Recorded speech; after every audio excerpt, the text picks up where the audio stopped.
Seth, I wanted to ask you about the rollback. You guys had your reaction to the rollback once it was announced.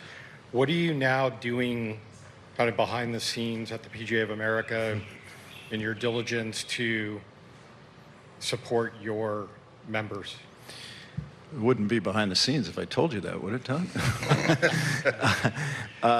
Look, you know, we were pretty public at the time and continue to be that we didn't want to do anything that would disrupt the momentum we have in the recreational game.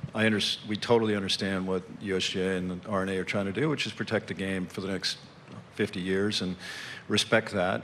We also don't always have to totally agree on everything. We're very thankful that they went from bifurcation, which we thought would be a disaster, particularly for I think for the game. It would created chaos, and it would have been our 30,000 would have been on the front line of trying to police that, right? Which is, a very tough position. You don't want your head pro to be checking people's balls on the first tee. It's just not a very pleasant thing to have to do, right? So. We're thankful that they went to one rule for all, which we agree with. We're thankful that they reduced the speed at which they were testing, and we're thankful that they pushed it out. We would have gone less, and we also probably would have extended the comment period in a perfect world, so we could do some more stuff publicly. So, are there still conversations going on within the industry? Yeah. And I think, it's a hard issue, right? Like, nobody really knows whether we're reaching human limits at this point or not, and whether we're reaching technology limits or not.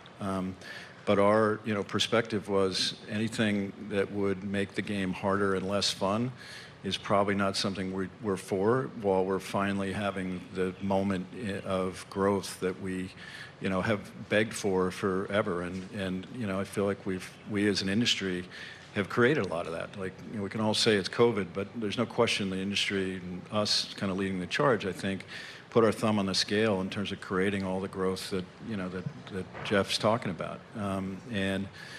We don't, we want, it could be fragile, and we want to protect that in every way we can. And Seth, just to follow up, do you agree fundamentally with the way the USGA went about the testing itself? I mean, you see the numbers, and do you believe the numbers? Yeah, so the hard part for us is that there's not just one set of numbers, right? And we don't have our own, because we have one event a year for the men, right? And so we're not pretending to be the scientific experts, but the manufacturers have some numbers, the tour has some numbers, and the governing bodies have numbers. We're not thinking that, we don't believe they somehow baked the numbers or whatever. We're just sort of looking at it, anecdotally of what we would do in this moment in time. And again, the process, look, they took 5 years to make a decision. Like, we can't argue that they didn't, they were very collaborative. We knew everything they were thinking. I do think our involvement changed, again, as I said, the bifurcation, as well as probably the timing, as well as probably the actual speed. So we're thankful for that. We just probably would have gone we wouldn't probably have gone as far on the speed. And are we smart enough for 2 miles an hour, or are they smart enough for 2 hours an hour? Time will tell, right? But look, we have great relationship with all those governing bodies and everybody in the ecosystem, and we collaborate all the time. But we don't always agree, and I think that's healthy, and that's sort of what the industry should be doing. Thank you. Very good. 20.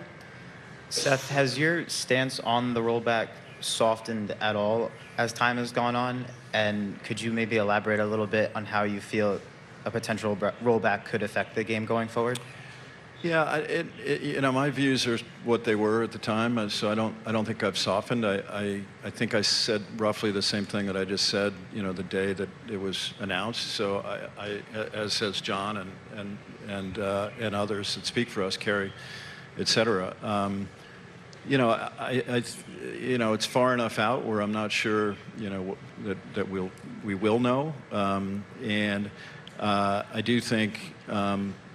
I do think that that players will adapt. The very best will figure out this new ball and figure out how to hit it as farther than I'd certainly do.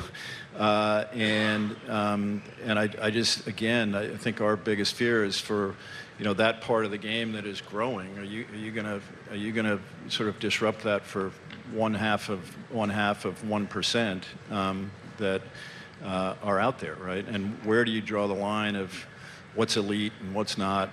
Was a club championship elite or not? And so, we're glad that it's one rule, the game is going to be bigger than any of this. Like, we can all argue about it, but the game's going to be fine. And, both recreational and I think professionally as well. And I'll chime in there a little bit. You talk to the manufacturers, and they tell you the golf ball is the engine by which they design all their clubs. So whenever that ball gets designed, you're going to see new equipment that's going to roll out to match that golf ball. You're going to see different drivers, different hybrids, different fairway woods, a totally different set of wedges to marry up to that ball. From my perspective, as I've said this kind of half-heartedly and half-jokingly, but from my perspective as somebody that owns a golf shop, I'm probably going to sell a boatload of golf balls in 2028, and my members are going to store them until 2036, and they're going to continue to play them. I know my membership. I know what they'll do. Probably won't sell any golf clubs in 2029, but then sell some of the new clubs in 2030, and that's what I see. I see it's going to be a little bit of a challenge. We're trusting people to play by the rules like we normally do. Most of us don't have the resources to stand on the first tee and check whether the golf ball our members are playing are on the conforming ball list. But that transition is going to be challenging.